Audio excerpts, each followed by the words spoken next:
अरे जीजा जी बोला गते आगे नहीं बैठी का हाल बा? अरे तो हेजे पे बैठो तुम घर में नहीं खेल रहो के चले की अरे चलो जी घर में बैठो 2 मिनट बैठो ना चलो जी अच्छा बैठो ना। तो आराम से गिरान का एगो तो अपन कमजोर बानी आ गिरा के कमजोर पर तो हम बानी नु माने कमर टूट जाई त हमरा के सुता के सेवा करम सुता के ना तो तोरा के उठा के सेवा करब। देखी जीजा जी रो मजाक करे के बहुत आदत तो हरा खाली असही एथी करत बताओ का बोली घरे के बा ना बाबूजी गइल बनी खेते अच्छा आ माई दीदी गइल बी मार्केट अरे तो बहुत बढ़िया बा का बढ़िया बा जीजा जी तो ठीक बा कोई नहीं खेता तू तारा जान तब का से मतलब अच्छा रौरा हमरे से मिले खातिर खाली आइल बी तब का तारा माई से बाबू से हमारा का मतलब बा तारा दीदी से जीजा जी कुछ भी कहीं पहले से रौरा चिकनाई जाता है चिकन नहीं जाते ना सही नजर लगा दे तारा के लेल बनी कौन छी का लाइल बी जीजा जी अरे रस वाला लकठो ले बनी लखो ला ऐसे रहला ऐसे वाला अच्छा गुड़ वाला रस वाला हो अच्छा तो दिखाई और कुछ नहीं खिलाई देखो तो ये रस छी बते रस से भिंजल भाई देखा तलू दे तो हमरा ये रस गिर गुला सब दे पे तब तो ये दे लाग बढ़िया रही खाली हम ही का रस लेटाई मक्खी लगी है सर मक्खी लागली त हमरा भैंसा का लगाता सर तो मच्छर लगाता है माछी। अच्छा रखी ई सब ई बताई कोनो कष्ट न भइल आवे में अरे तू रहबू तो कष्ट के कहां सवाल उठाता उन्हें के बुझा ऐसा तो बात कर ए जीजा जी जानो तो नहीं लेकिन बहुत रोरा कंजूस बा काहे कंजूस ऐसे काहे कहे खाली कहते कि लखठो लेके में 10 होला अब पहने वाला कुछ न लेके आइल हनी पहने वाला जैसे कि कान में के हो गए सैंडल हो गए कपड़ा हो गए हम एथिया ले देनी का बिलिया में लगावा जाला अच्छा नाक में के नथुनी हां हम ले देनी हां लेकिन एक बार पूछ ले चाहते जीजा जी कि हमर का पसंद बा तो पहले तो को गो रखल बा दे नंबर देले रहू नंबर मोबाइल गिर गेल दोसर नया मोबाइल ले बन रही तब निकाल पूछा ऐसे बात करत देख ली बहाना मत करी जेकरा साली से बात करे के होई ना तो माईओ से नंबर ले सकेला बाबूओ से ले सकेला तो माई बाबू का मोबाइलवा हमर भुला गेल तो नंबरवा सब न होई ऐसन तो काहे करत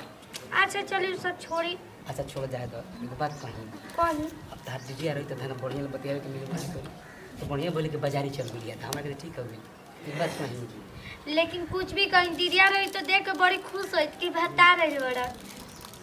अब तू क्वेश्चन रह तू खुश रह तू तारा के बैठे के मिल जात का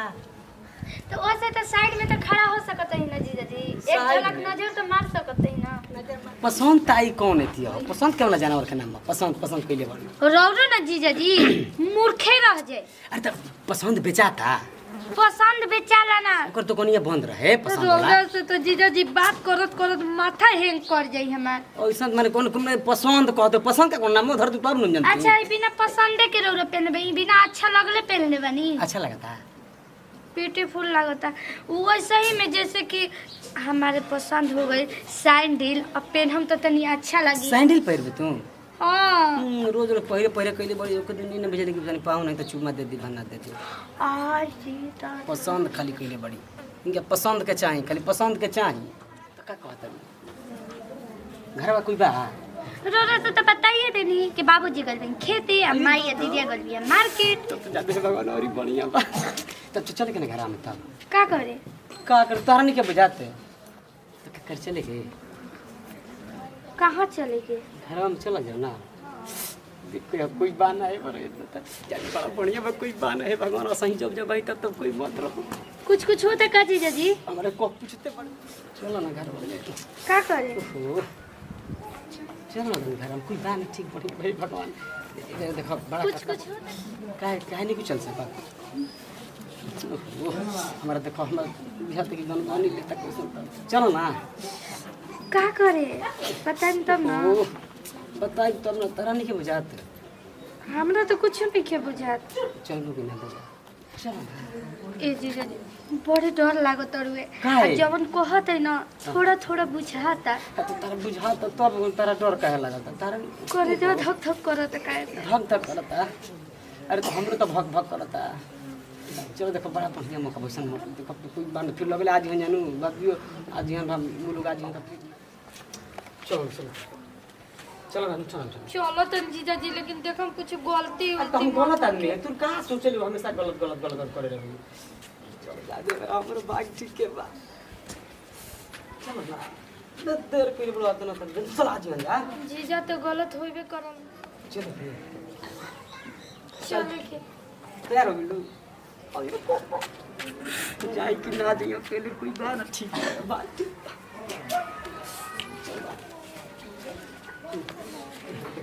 डेरा मर्डर काहे डेरा लो हमारे ज्यादा बात खराब आदमी है ना दे रात नहीं की ना दे रात नहीं। बात बुझा ना हाँ थोड़ा थोड़ा बुझाता है। तो जे बुझियो करे डर लगी पागल है कमाल माई आ जाए तो एगो नतीजा ना छोड़ी का करी जानते ही नहीं थे बड़ी थोड़ा सा बात के लगे ज्यादा शौक आदमी करे लगता उतना शौक का कोई करी अरे कोई दूसरा के बनी जा हम आप ताज जा बनी इसमें थोड़े बात कि हम अनकर घर के बनी आती बनी चलो ना अब आई अरे रे अब तो विराट का है हमारा ब्याह में काहे विराट में से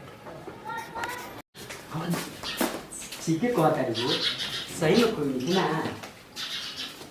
विराट क्या बड़े बड़ी हो जाती है विराट का बनी जीजा जी अपने घर में काहे के दे रहे अम्मा ने कि झूठ बोला थोड़े ना बात नहीं ना अब कितना दिन मत कितना बढ़िया आदमी तो ऐसे कर लो बढ़िया भगवान ये तो बड़ा बढ़िया हो बड़ा गुलू गुलबा ई सोफा का हो ना गादा हो असन त हमर दादा एगो रखले रहन पहिले अब सब जान त मुर्चा उर्चा लागी गादा में नु त ओहे और सब का देखिए अभी नहीं जाना नु ना माई और दीदी तो साफ कर दिए सुनो रे जानते बनी कि मार्केट एक कुछ दूरी है बा पैदल भी बढ़ जा हां तो कहां गांव घर में ऑटो और बस चलेला मेने रोड पर जोन चले तो समझ तड़ू हां समझता है अच्छा का समझ तड़ू अरे की सेवा करे के आए हमरा के सेवा करे के हां मरे समय का हमरा के सेवा करे मतलब सब समझ का सेवा करे के बनू हां सब समझ गए सब खुली न ये काय करते बोलते तो कहे तो बक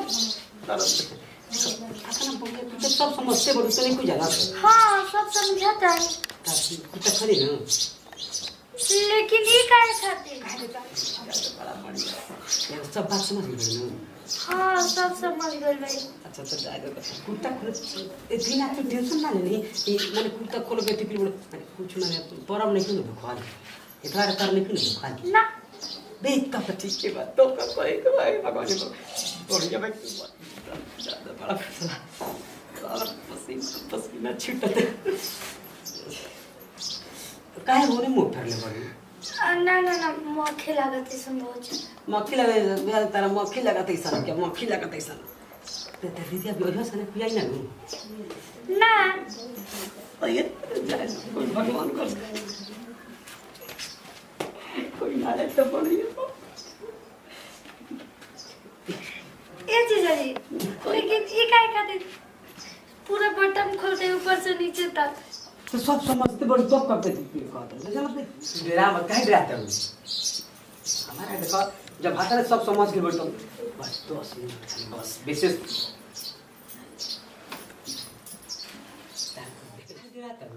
डर लगता डराइला हाय हे दाना हे भगवान अरे ये क्या करतन जी अरे ये कुछ ना हाय रे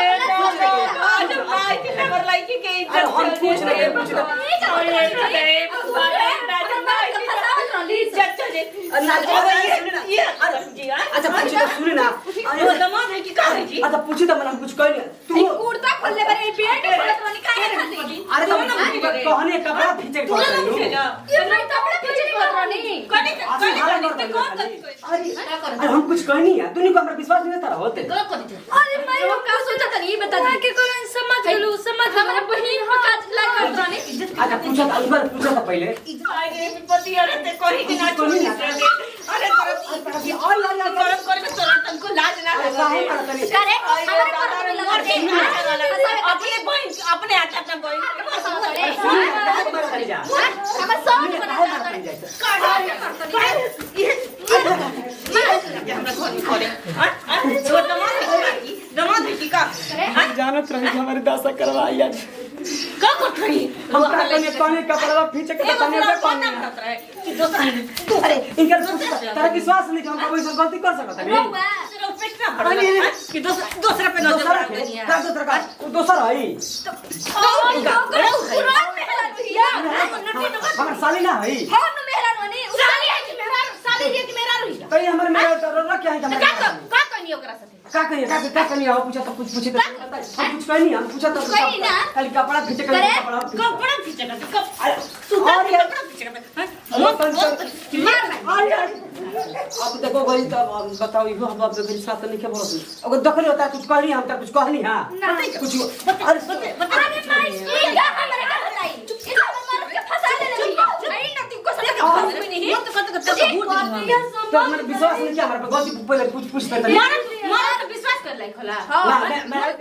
अरे कुर्ता पीछे के रौदा को अच्छा कुर्ता पीछे के तरह ठीक बटे ए बेल्टवा काहे खातिर बेटा को तो नहीं कि लुंगिया पहिर ली बेटा पजामा टांग दी ओए कहां जरूरी बटे ओकरा समझ जरूरी कहा बा ले क्या ना एकरा के सोफा पे सुता के अरे सुन तुम जानो कहीं कैमरा की दासा करवा अपन बेटी के समझा दे बता दे तनी ऊ कैसन के पेट को खोलो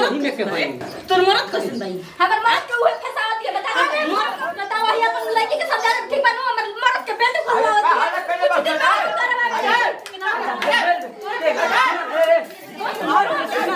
बिल्कुल घर में क्या होता है सुनिए कोई इज्जत क्लास अच्छा ये बताइए सुनिए चुप ये मतलब क्या है देखी का देखी है ना देखना नहीं कुछ करना चुप बाप बढ़िया आदमी बने ये मतलब बच्ची बाप नहीं अपनी कपड़े बढ़िया बने 6 फीट के देखाएंगे बड़ा लेकिन बड़का फुट के कोड़ तोड़न ना कर बाला ये बेल्ट खोला तोड़न होकरा सामान है बताओ हमर मर्द के बेल्ट खोलवावती है वो अरे साला नेटवा सुनी बाबू आ सोफा पे सुता के सुनाई बताओ हमारा छोड़ी बताई ई सोफा बताओ पे सुता के काहे खातिर बेल्ट खोलत एक रात से बिया से अच्छा बेल्ट नहीं खोलत रही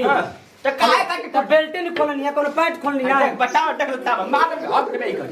और कौन गलती करी हम कहीं बताओ खाली बेल्ट नहीं खोलनी है काहे काटे बैठ है देख लेता मार तू कह तो कोनो पैंट खोलनी है हम